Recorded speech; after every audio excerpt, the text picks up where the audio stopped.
Okay, welcome everyone.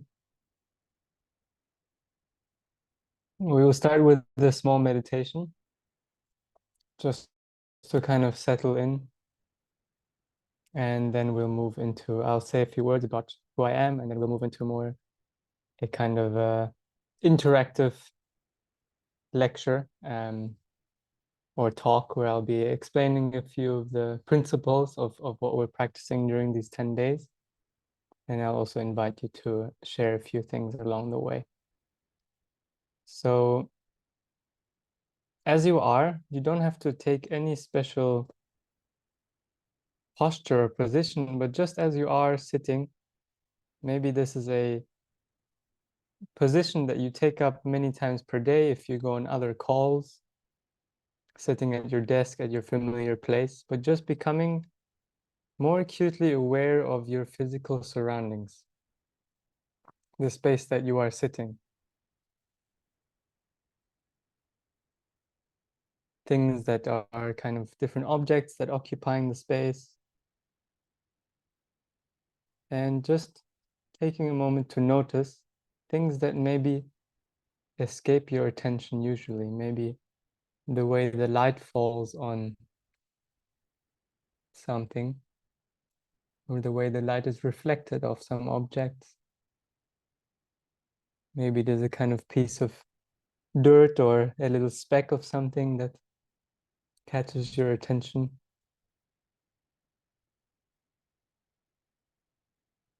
And there's this kind of like just seeing it, not making something extra on top of this seeing.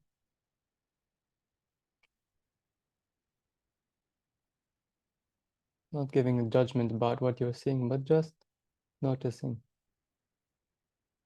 the space around.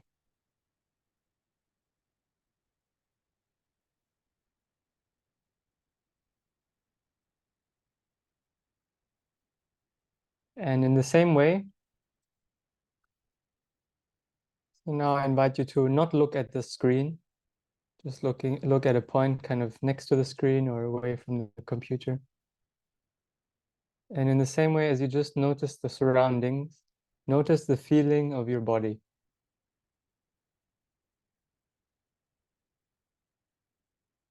So this experience of the body that is always here, but maybe noticing it in a new way. Maybe there's some sensations would suddenly capture attention.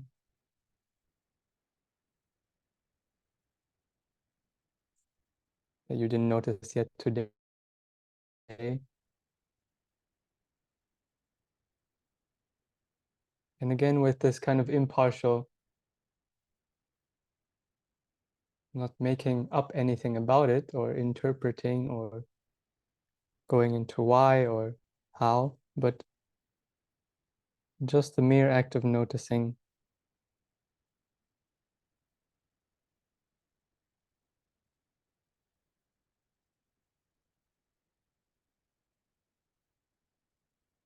And now you can kind of also allow experience of hearing,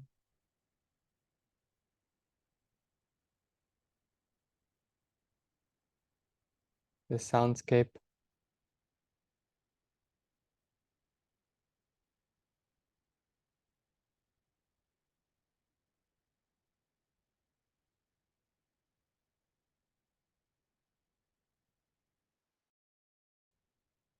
So we're just bringing in a little bit more attentiveness into the experience that is already happening in every moment. And maybe there's a sense of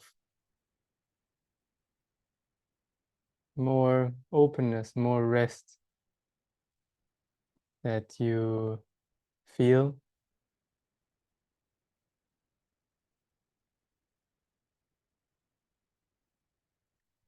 When you just notice experience in this way.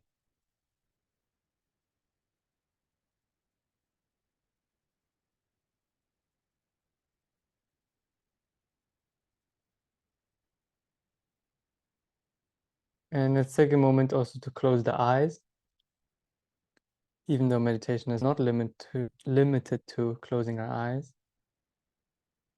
When we close the eyes, there's a bit less kind of sensory input, sensory data coming in.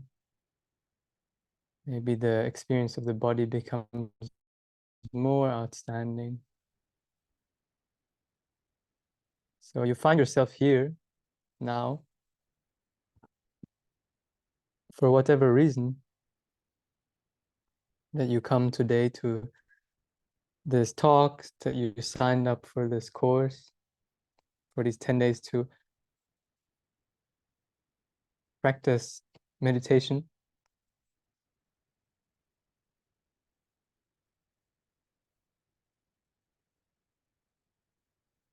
And just kind of arriving in this moment, arriving in this commitment to these 10 days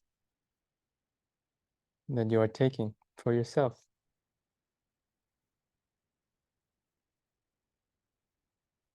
This time is not for anyone else. This time is really for yourself.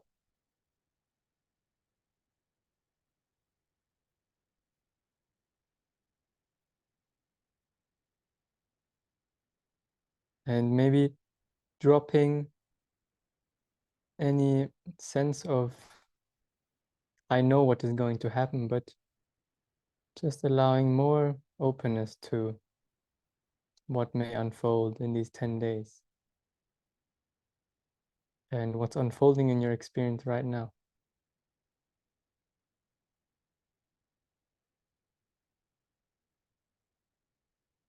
The experience of feeling the body, seeing even behind closed eyes, hearing, breathing,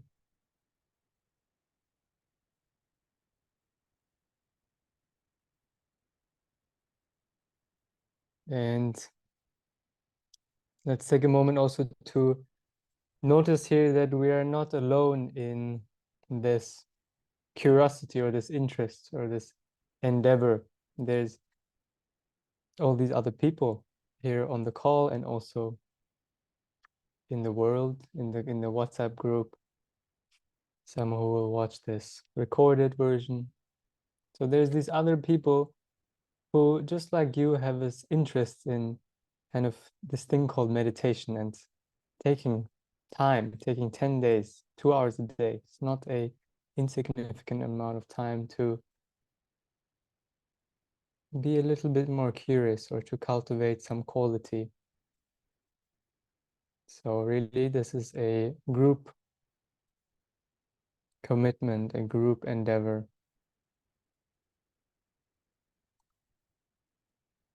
And this is why this course is also live. It's not something you are doing in your own time, it's something we're doing together as a group.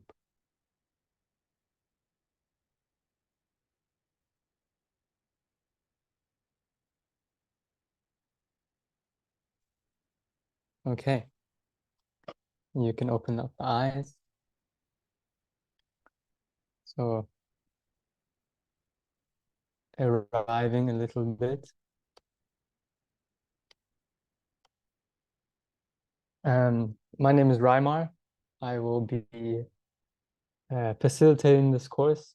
I'm also the kind of founder of Vipassana at Home, which I founded about 2.5 years ago. And really an inspiration to start sharing the practice of Vipassana meditation after a few years of doing it for myself, going to different retreats, staying in monasteries.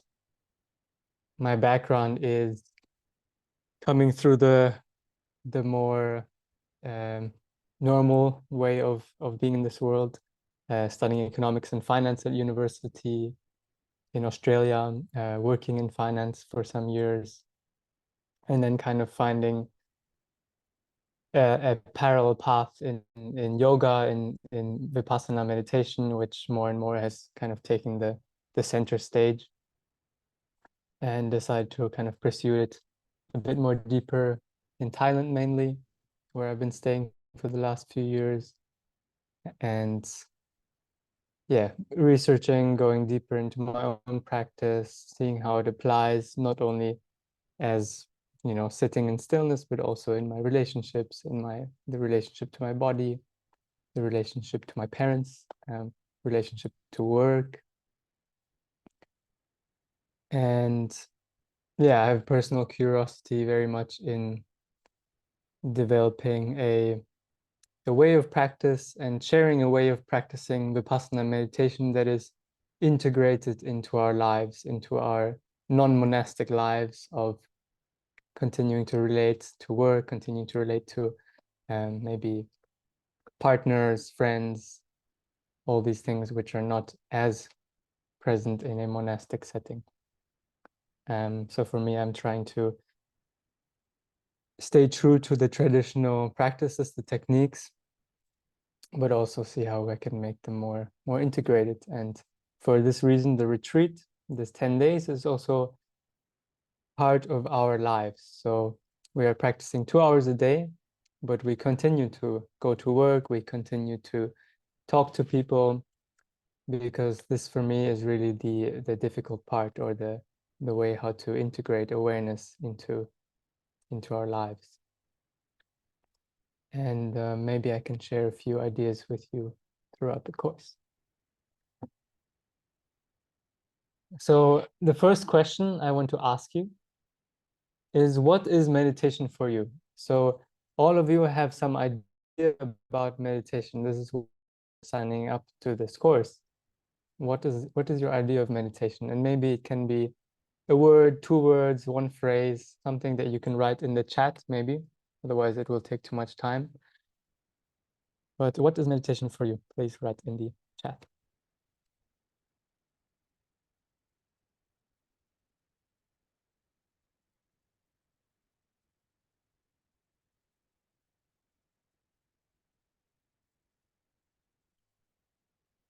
Development of the mind, seeing clearly things as they are, and peace. Peace with yourself. Peace. A state of awareness. Silence and time for you, and slowness.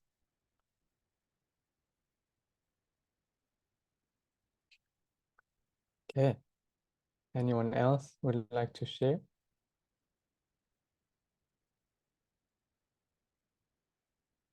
Presence and resting in being.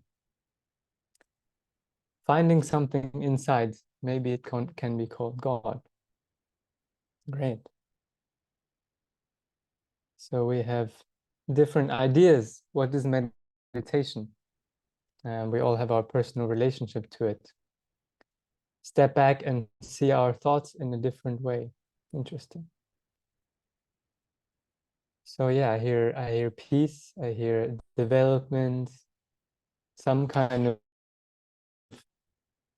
something to do with awareness, some kind of silence or stillness or resting space. And maybe this creating some kind of new perspective, new clarity, whatever that may be. Cool. So our idea of meditation is something that will keep changing. For me, my idea of meditation has kept changing a lot. From the beginning, I started to meditate because I wanted to do better in job interviews and to do better in my university exams. And of course, since then it has evolved, my idea of it. And the idea is really important because examining it also reveals our motivation to practice. What is the motivation you come to the practice with? Maybe it is to rest. Maybe it is to find some slowness. Maybe it is to find something. So these are all wonderful motivations or ways for you to connect with the practice. But they also have to be treated carefully, because whatever it is you think the practice is also maybe what you expect from it. And maybe this expectation sometimes gets in the way of what it could be. So I invite you to also hold this definition of meditation more loosely. Maybe not so, this is what it is. resolve some knots. Yes, I like this also. So I prepared a little bit of something, a little presentation. Some corporate world is still in me. And I will kind of go through it, and then in the end we can talk a little bit more and go more into open style Q&A or sharing session.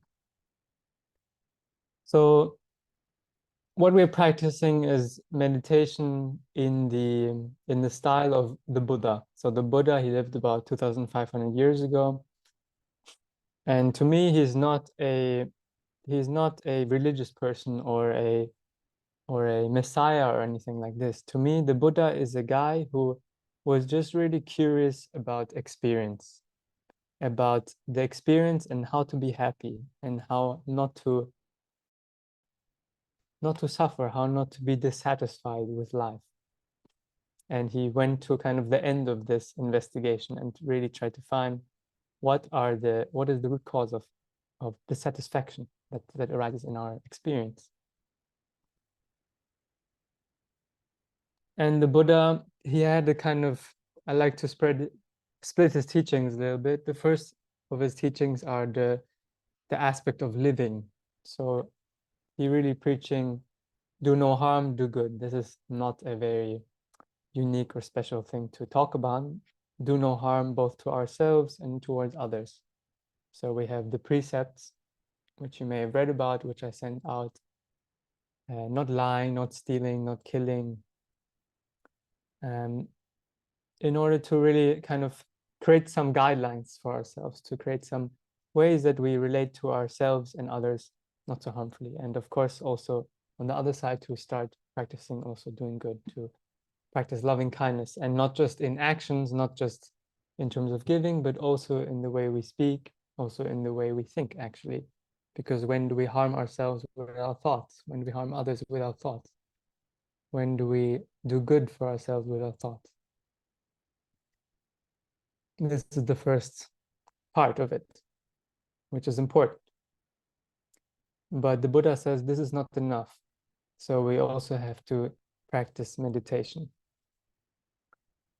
Sila is the Pali word for morality. Pali is the language in which the Buddha's teachings were kind of recorded. So we also have the practice of meditation. And the meditation is really, I like to think of it as a bit of a laboratory. So a place where, we are making things a little bit less complex. There's a little bit less stimulation. There's a little bit less things that we need to deal with. So it's like we've been driving this car all our lives, and maybe we crash into things, and maybe things don't go always the way we plan. So in order to probably step back and learn how to drive this car, we simplify experience. We go into an empty parking lot. So it's the same with when we practice meditation. We are giving some frame, some form. Okay, we're just going to walk 30 minutes. We're just going to sit in stillness for 30 minutes to start to see what is really going on here. But it is not the end. It is just the means. So we covered this question. What is meditation for you? Your idea of the practice of meditation.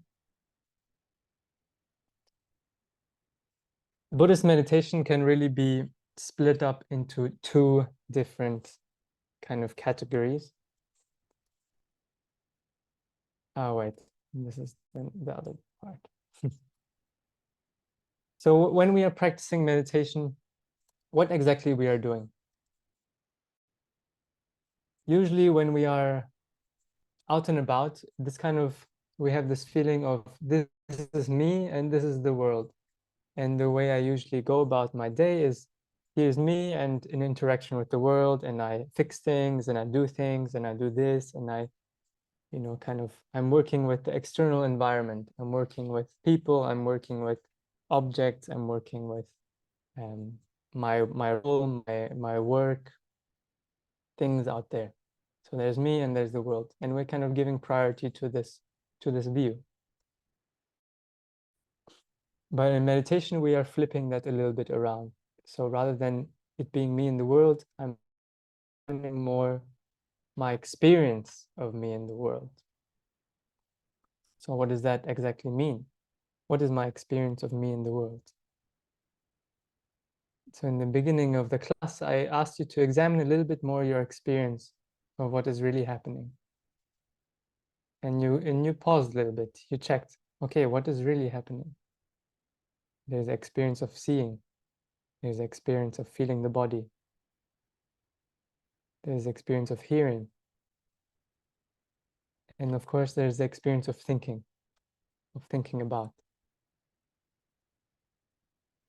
And so what is my experience in every moment? My experience in every moment of the world is my body, the five senses, and my mind, the thoughts.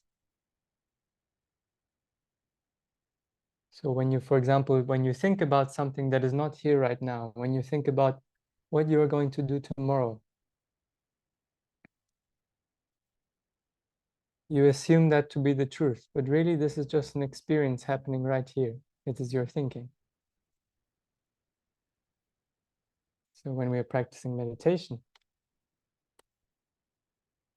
we are examining more the experience.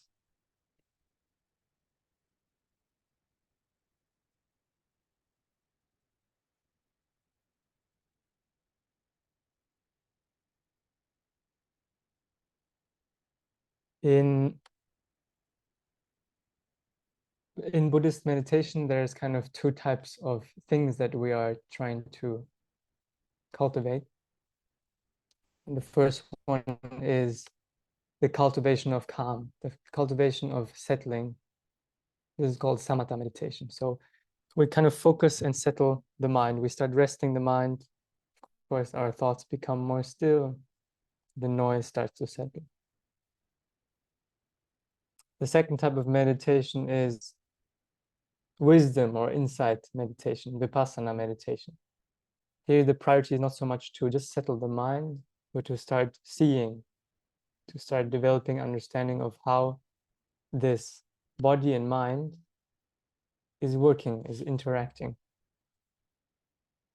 How do our thoughts work? How do our sensations work? How do they interact with each other, the thought and the sensation? Because this is our entire experience in every moment, is thought and body.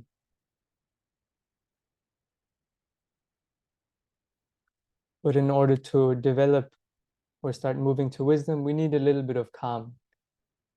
So as you might have noticed in these past days, or you started the meditation, it's a bit difficult to do it. The things are very messy, you know? There's a lot going on in the mind. There's different thoughts you want to follow, different plans you want to do, different things that are not according to your preference. Maybe there's discomfort, maybe there's pain. There's thoughts about the pain. There's other thoughts about what you need to do. So a lot of things are happening. So we are, in the first few days of this course, we are working a little bit more with samatha, with settling and calming the things down, in order then to move towards Vipassana, where we put more priority on seeing.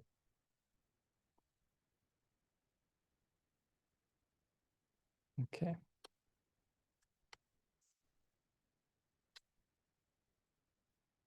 So we can, there's this quite well-known image of this glass with dirt inside, with different dust particles inside. And samatha meditation is essentially just about stopping to keep whirling up this dust, these particles, and slowly these particles, this dust, starts to settle by itself.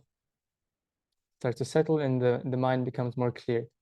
There's less noise in the mind, less different thoughts, things that you actually don't think maybe are so important start to settle down.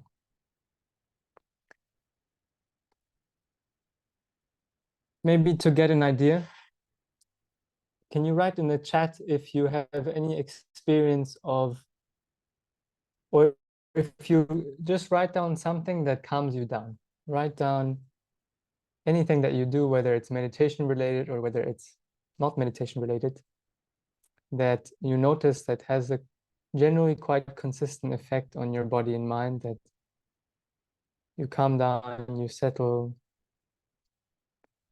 there's less noise, less yoga. Great. What else? Cold shower, walking in the woods,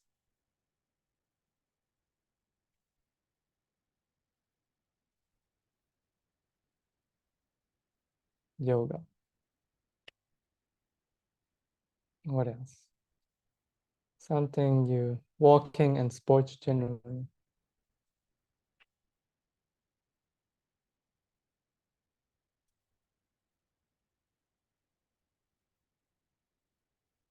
Practicing meditation, yoga, sightseeing, walking my dog, reading. Excellent. Walking in nature or hiking. Great. Yes. So we have many different things. It's not restricted to sitting still that help to settle or calm our mind. And you might have this experience when you do those things, the noise starts to settle down. You are kind of a bit more with just that experience of whatever it is you're doing, whether it's the yoga, whether it's focusing on reading, whether it's walking in nature and being more with the experience, the sensory experience of walking through nature. Cold shower also helping because it's kind of like so much sensation and everything dies down, also affecting the nervous system, of course. So in the first few days, we are working with this calm abiding of the mind, this settling of the mind. And we are working with something that is not dependent on something on the outside. So we are not dependent on the space and time to do the yoga. We're not dependent on the space and time, or maybe we're in a busy city and there's no nature around. Or maybe we're not able to read at this moment because even reading is there's too much noise in the mind to kind of focus on reading. And so we're a little bit cultivating the skill of settling and calming the body mind, no matter where we are, no matter what we are doing. Because our object or what we're using to settle and calm is something that is always here. It is the experience of the body that you have right now. So don't take my words as just empty words, but you can notice right now in your experience, there's the experience of my body. And there's the experience of my breath.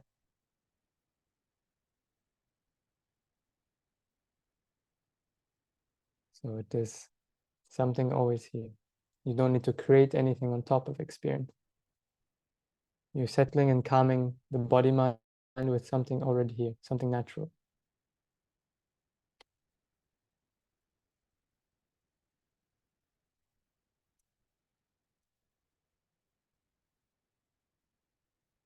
So we have our technique. This is where technique comes from. We have our principle, our idea of what we want to achieve, settling and calming the mind foundation, and cultivating a calm abiding of the mind. And from this, our technique. Many different techniques out there for calming the mind. I'm not saying this is the only one, but it is one that prepares us later for Vipassana meditation. So we're doing the walking meditation, and we keep resting the mind back and settling the mind back into just the experience of walking. Right goes touch, left goes touch. And when we are sitting,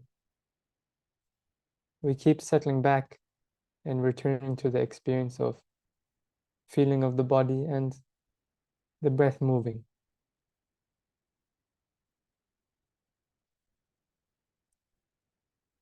And of course, the mind keeps chasing after different things, thinking about, interpreting, analyzing, remembering, planning, worrying, judging, doubting, thinking something is amazing, thinking something is the worst thing ever, So the mind keeps putting its layers, but we're just kind of committing for this hour to keep resting back and settling back into something very simple, the experience of walking, the experience of breathing.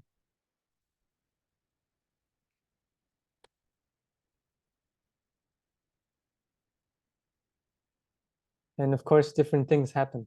How long before you're elsewhere? So maybe you can share in the chat for walking meditation, how many steps can you take walking?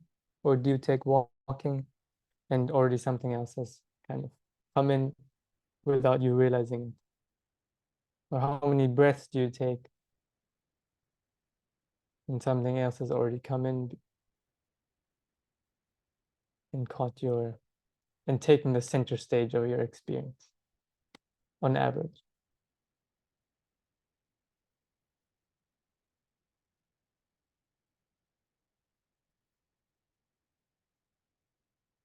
So just writing this in chat.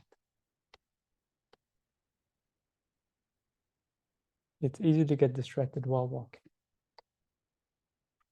Yes, don't worry, that's completely normal. Hard to judge, only a few, and sometimes it does grab my attention, sometimes it just flows through. Great.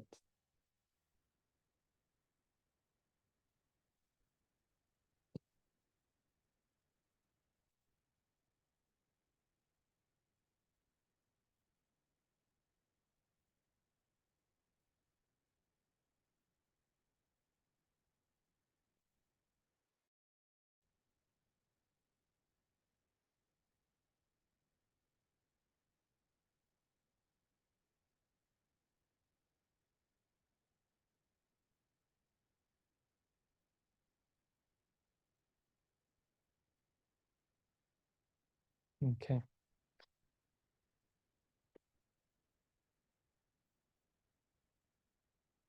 So something that is important to say is that we're not necessarily trying to hold on very tightly to the feeling of walking or the feeling of breathing.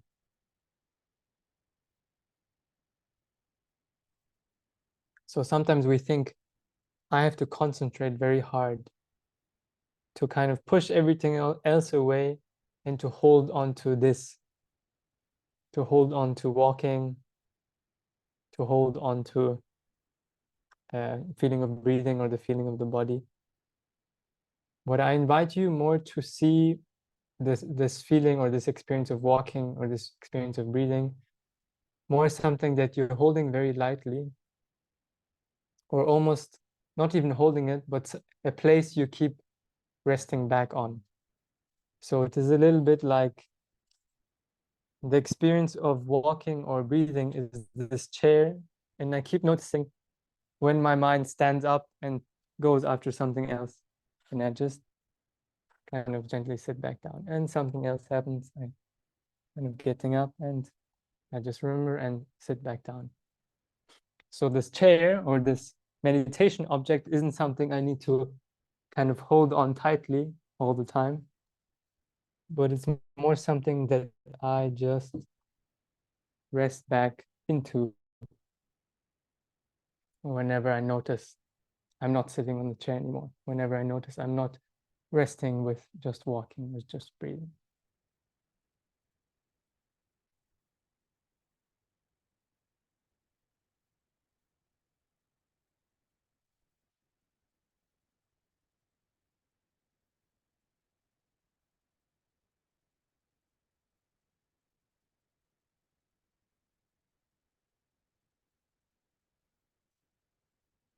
Something that I also want to share about the amount of effort that we use.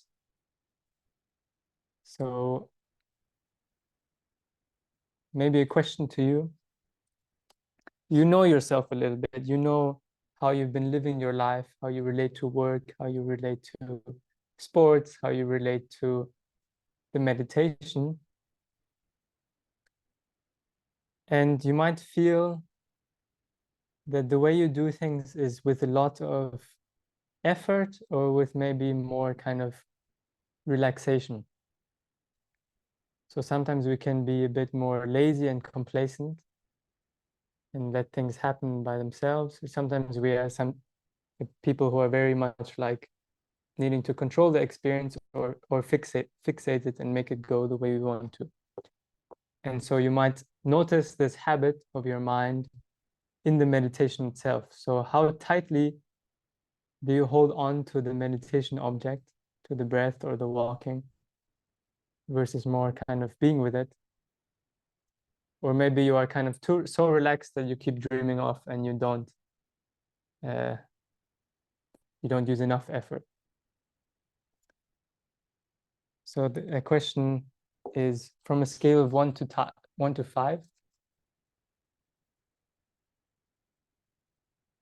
5 being a lot of effort, 1 being laziness, where would you put yourself on that scale?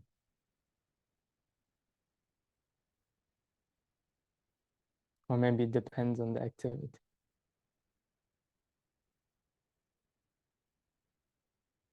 It's varying on a day-to-day basis.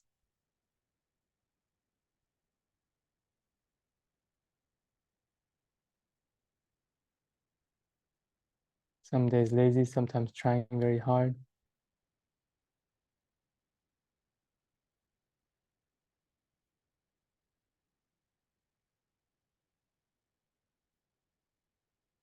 Trying to keep it balanced.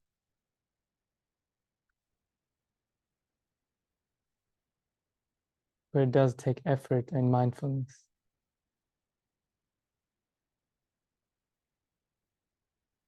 Depends on the time of day, how busy the day is. Absolutely.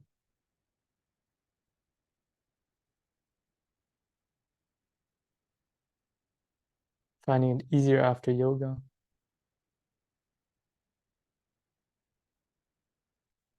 Great. Actually, this brings a really nice, interesting point, which I didn't plan to talk about.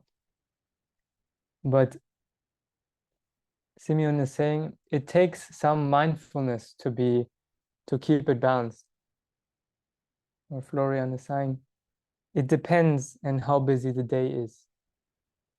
So in a way, we are kind of developing a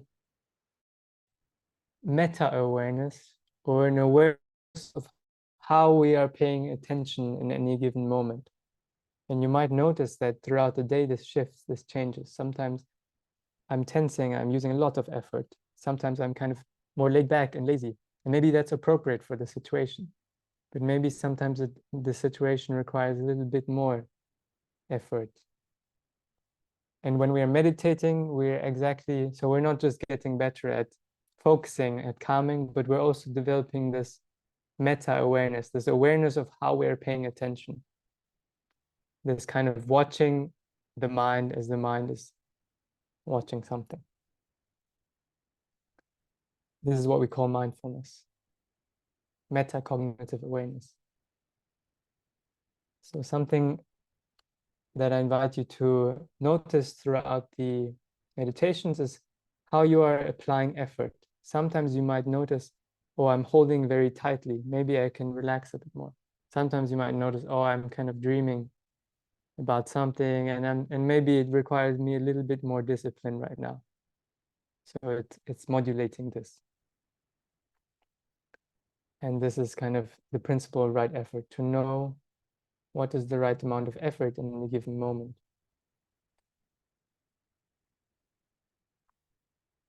A little bit like a discipline doing nothing. So taking some discipline to do nothing, actually, to just rest with the walking, with the breathing. And to trust the space and time of doing it to do the work for you. Maybe you don't need to do all the work yourself. Maybe you don't need to hold onto the object so tightly. Maybe you can allow less concentration.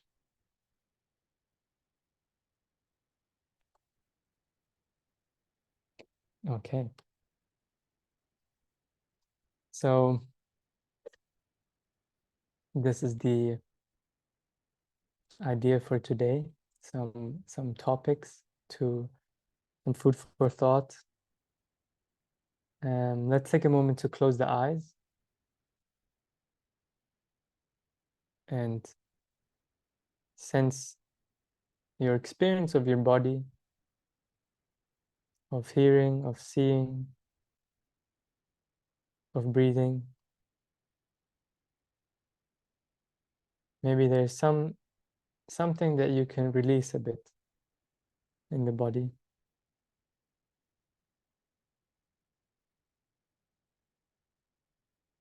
Maybe you need less effort right now.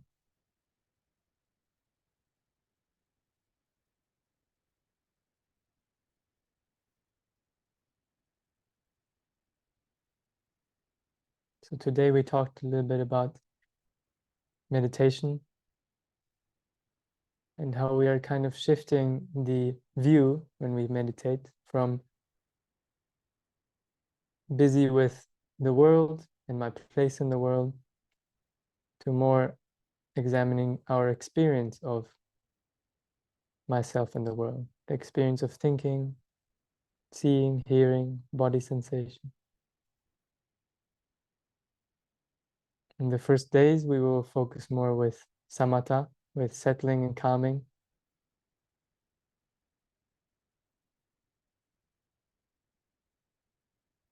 So we have our technique of settling back into the body walking sensation, the body sitting and breathing. And kind of just watching ourselves, how we are paying attention in every moment, whether we can use a bit less or whether we need to apply a bit more. And we're all different, and it's always different every day, every moment. So figuring it out for yourself a little bit. There's no perfect recipe. We are learning for ourselves how to work with our mind. No one can tell us how to work with it perfectly. Of course, I have my experience and I share what works for me, but really you have to see in your own experience how you can make this thing work for you. Maybe it's not what you think. So the space is open for any questions or any sharing, maybe about the meditation in yesterday and this morning, if you already did it, or anything else meditation related. You can either share it in the chat or you can speak in the video out loud, whatever you prefer.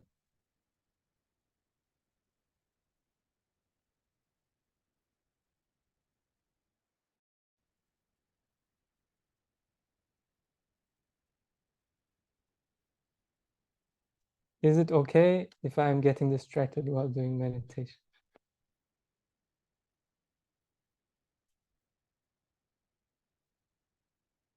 Is it okay if you're getting distracted? What do you think? Is it possible not to get distracted while doing your meditation?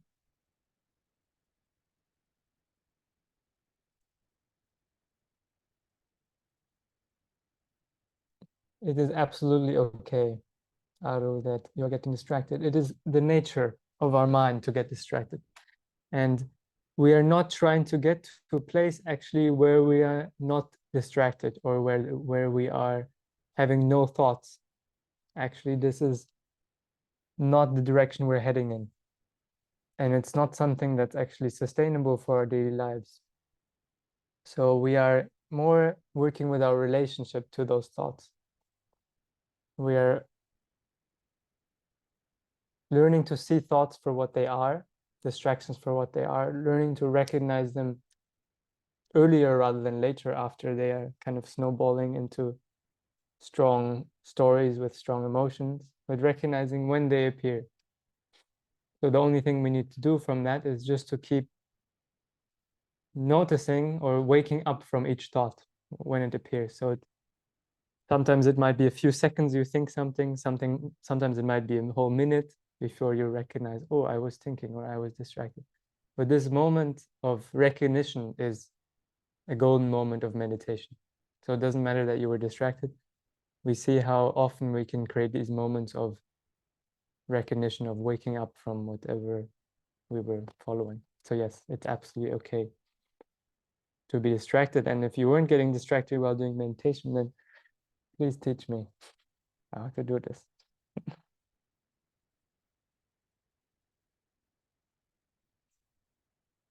This is the first time I tried walking meditations. Your instructions were perfect and had a great experience meditating. Can't wait to do more walking meditation. Simeon, what did you like about walking meditation?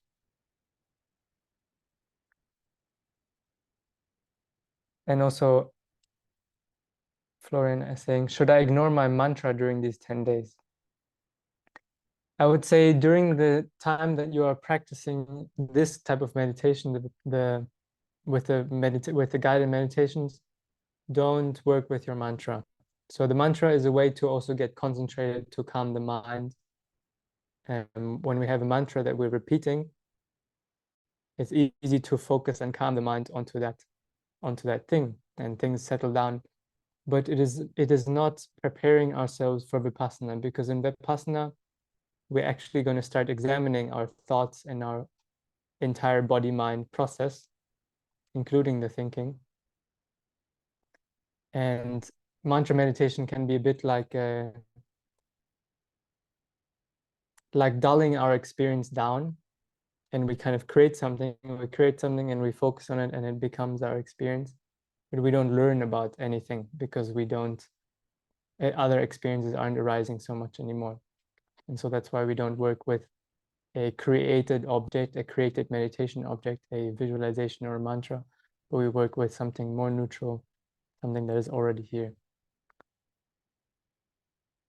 So if you want to set aside other time to practice with your mantra, feel free to do that, but try not to do it during the 2 hours.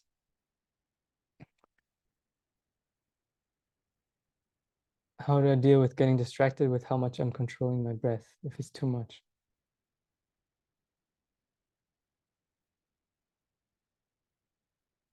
So this is firstly, accepting that you are going to be distracted, accepting there is going to be millions of thoughts which are running through your head in each meditation session. You cannot stop it, actually. You cannot control it. And see if you can just lightly hold the breath somewhere in awareness. Maybe sometimes it moves to the sideline, but just kind of gently bring it back to the center stage. If it feels like you are holding it, and if it feels like work, like a lot of tension, a lot of effort to hold the breath, it's too much. So if you're getting tired, if you're getting exhausted, if you're getting tense from meditation, probably you are using too much effort.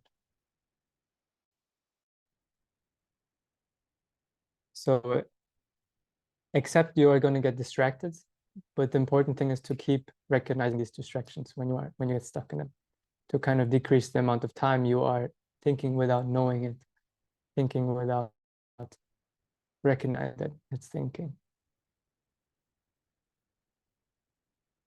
And the balance is always a bit different.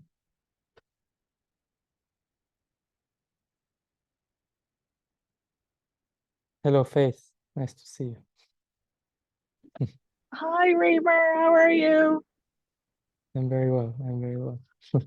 Good. I'm Where are you in the world? in Thailand, in New Chiang Mai again. I spent a Nice, month at nice. Wat Soparam last month. I saw that on Facebook Live. I was like, Reamer is back in the temple. Yeah, yeah, yeah. I met Cool, Faith in cool. the temple in the temple where I was practicing last year and this year also. Faith was there last year. Yeah. I'm hoping to get out the first quarter of 2024. Fingers crossed. Let's hope. No. Like I get excited to go back. So hopefully. Yes, yes. Hmm. Good to see you, by the way. Yes, good to in outer space, no? Yeah, exactly Okay. where I'm supposed to be. What else is there from anyone? Yeah, I have a question, Yes, Raymer. you have a question. Um, about the walking.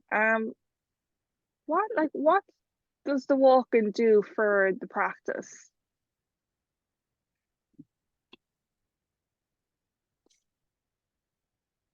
You're Is it asking like like why don't we just do sitting concentration? meditation? No, like the actual walking, like what's the purpose of walking, versus like Hmm. just like sitting for the hour? Because I usually sit, I'm quite resistant to walking, just from the beginning. So, like, what does the walking do for us? Does it help us build concentration? Is Yeah. it like instead of the breath, it's the walk as your object of focus? Or yeah, I just like to kind of pick your brain on that a bit. Yes.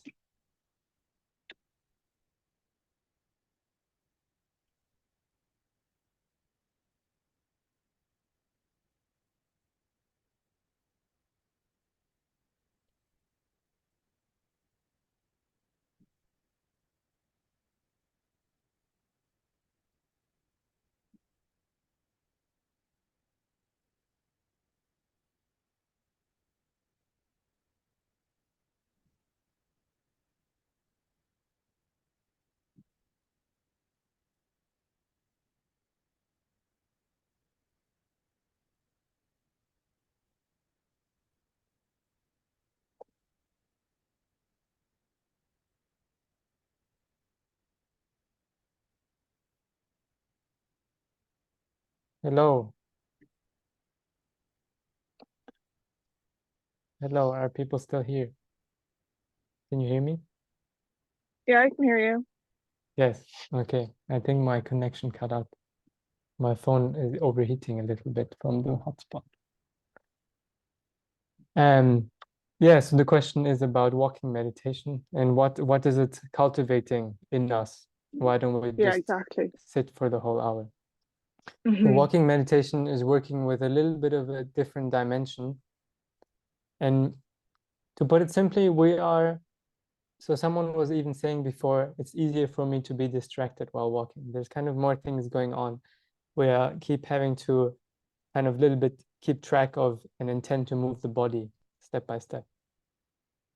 And so it looks like attention jumps a lot more. Looks like attention jumps to sounds, to thoughts, to sensations, to intending to do the action. Um, and we're cultivating the skill of mindfulness, the skill of still being aware of our experience with less kind of focused, less stable, concentrated mind. And this becomes really crucial when we start to bring meditation into our daily lives. Because in our day, the day is a little bit more like walking meditation, even more complex. Um, so there's always lots of things happening. For example, I speak to you right now, and can I still maintain a light awareness of what's going on, of my thinking, of my feeling of my sitting, feeling on the feet, on the butt touching the chair, the thoughts that are rising as I speak to you. So we are practicing the setting, the form of walking helps us to kind of uh, practice being aware of our experience when it's a little bit more complicated. Um, and it also tends to increase our energy compared to sitting. Sometimes it's easier to fall asleep while sitting. So we can more easily use walking when we are a little bit tired or when there's not as much natural energy in the mind and body. So it's working with a little bit different dimension than sitting meditation. You might feel it's not as deep or not as focused and not as still as the sitting, but um, working with a type of stability of mind that is not conditional on single pointed focus.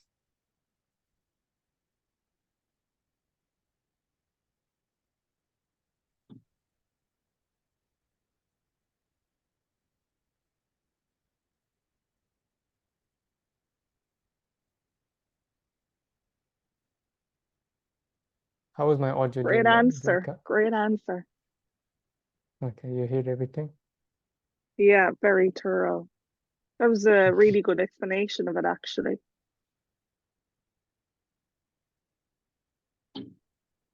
Yeah. I mean, there's different things going on, and I can explain it in different ways, and some of them require some existing understanding.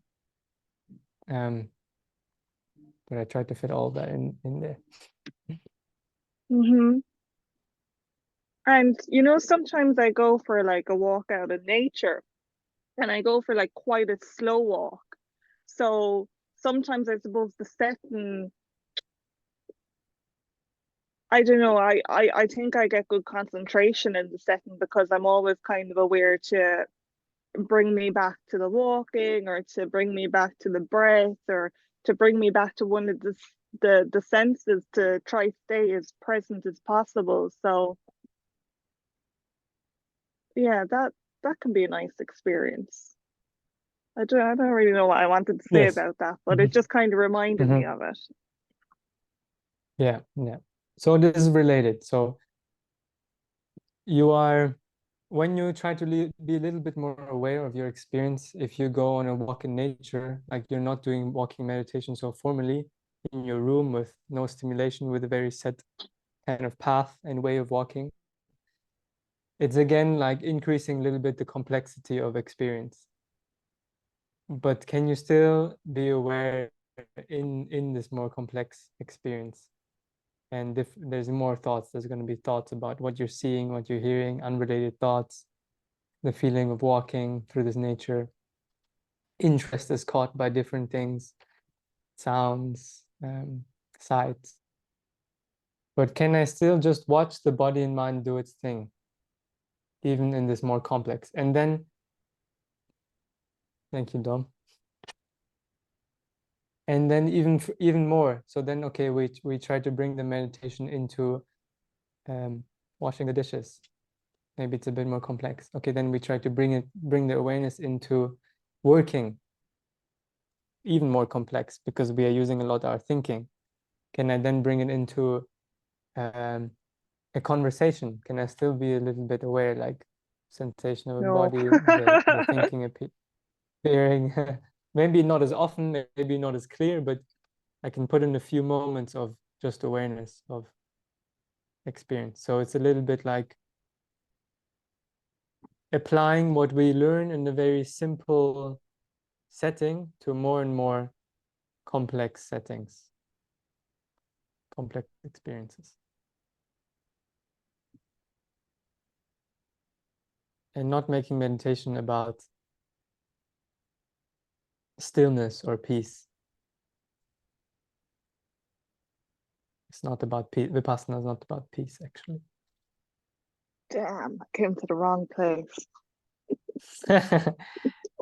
It's not about peace. It's not about creating peace, but it is about peace, peace, even when there is chaos. Almost like a peace that is bigger than the chaos or the noise that is going on. Not a peace that I need to create by creating some type of experience, like an experience of being very calm or very still in my body, but a peace that is somehow holding, or where chaos is happening within. So whether it's very emotional chaos or whatever, maybe there's a bigger context. Yeah.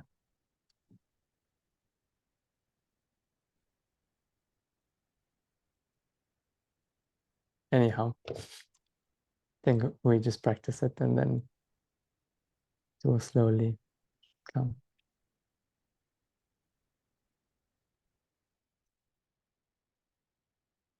Okay, thank you very much, everyone. Take care.